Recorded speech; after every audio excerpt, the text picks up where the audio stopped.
it's just been fun. Yeah. So I hope I keep on banging the key and saying a few words to everybody. Yeah, well, we hope you do. We hope you do too, Bob. Yeah, that's from W1NMF. Okay, thank you. Yeah, thank you.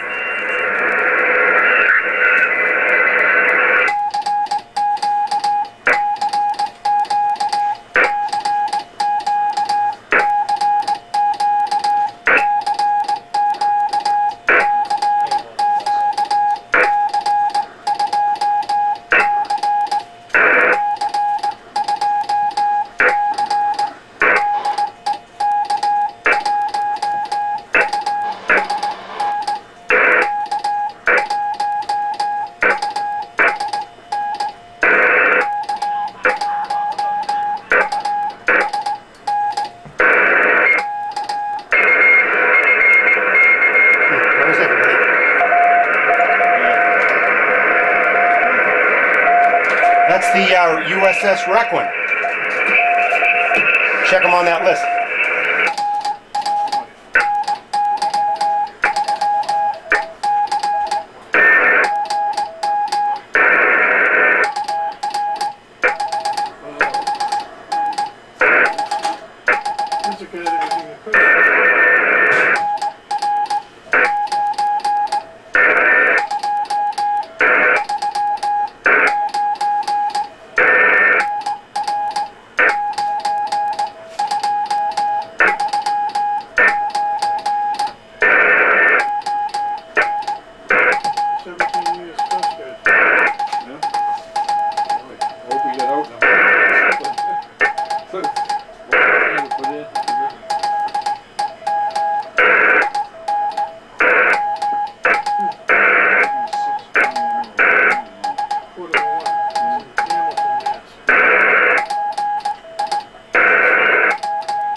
What was the call?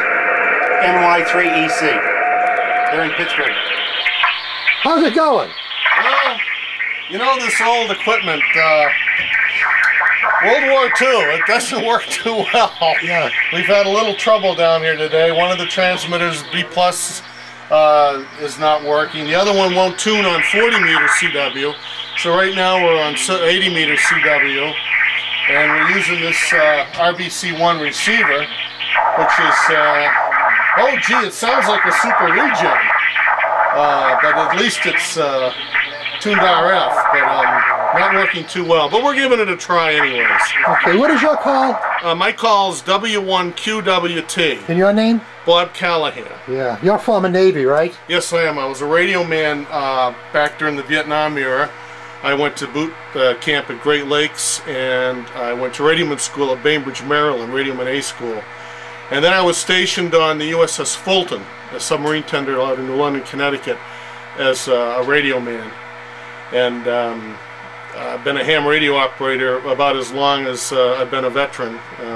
The Navy taught me the code, and I shortly thereafter got myself Could you give us a rundown on the radios in here, Bob? Sure. As I was saying, we're trying to use this RBC1 on 75 meters. Next to it, what we use on 40 meters is this RBC3. This radio appears to be working better, but unfortunately this won't cover 80 meters. And over here we don't use this. This covers the VLF bands that they used to use to copy the CW broadcast in the Navy. This is an RBA-3. We have behind us here, well, it's off right now. This is the one that the B Plus didn't want to come on, but this is a TCK4 transmitter. Does 400 watt CW, 100 watts AM, up to about 18 megahertz. This is the local operating position here, and we have an antenna patch panel, and you got your nice sign up there. And this is the remote control for the transmitter. I plugged in an old J38 key into it, and it keys the transmitter that we're using behind you over there. So which receiver were you using? I was using that receiver, the one I was trying to tune when you came in. Yeah. And behind you over here, this is the actual transmitter that we're using. This TCK4 on this side is tuned up on 80 meter CW 3.555, I believe, and you can see that it works. It's got plate voltage. Basically, we were keying it from over there, but you can see that I'm not running reduced power because I don't think I need to run it at full bore, but we're probably running, well, let's see, we got about a kilovolt on the plate of the final, and about 100 milliamps plate current, and so that's 100 watts input to the final. So we're probably running about 75 watts or so output on CW. If you look here, our tuning device, it was kind of neat. You might want to get a picture of this. We have a little neon bulb stuck in there. This is actually the antenna, this piece of plumbing. And when you key it, you'll see that will light up. So we use that as a tuning indicator because the RF ammeter is a little flaky.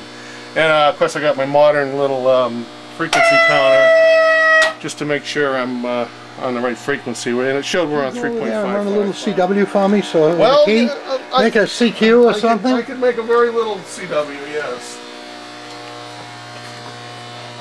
Let me turn up the volume. See if anyone does come back to you. Yeah, well, 80 meters at 10 o'clock in the morning. Yeah. You know, on a Sunday. On a Sunday, I don't think I'll get anyone, but we'll give it the old try here. And I go a little slow because my even when I graduated from radioman school in 1979, or 69, I'm sorry, 69, you only had to know 10 words a minute to graduate. So I think I got out at something like 15. So my CW isn't that fast, but I'm sure the FISC guys won't mind me going. And this is your original key, right, from the Navy? This is my original key from the Navy, an old Navy J38 that I had in my operating position. It needs to be cleaned. But I used to run the CW nets for the ships down in New London, Connecticut, the training net. All right.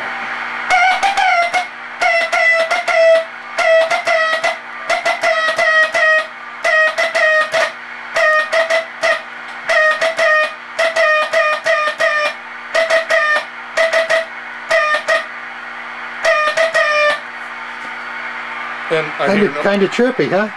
Yeah, it does sound a little chirpy. Well, you got to understand, you know, this equipment's older than I am, and I'm starting to get a little chirpy myself these days. So, you know, this stuff was built. It's all World War II equipment. Even though the ship here, the USS Salem, was built just after World War II. It was ordered during World War II, so it was ordered. All the equipment was ordered as World War II equipment. So that's why you have on board here all this World War II equipment. So the stuff is pretty old. That transmitter we're using was probably manufactured in the early 1940s. I would venture. You know, this stuff's old. So I can expect a little chirp. But it's certainly up to the engineering standards of the day that it was made, though. Yeah. I mean, things have progressed a lot. This is state of the art for 1942. So this is all real original equipment, then. Every bit of it. Yes, it is. It was put on this ship when it was built and has never left.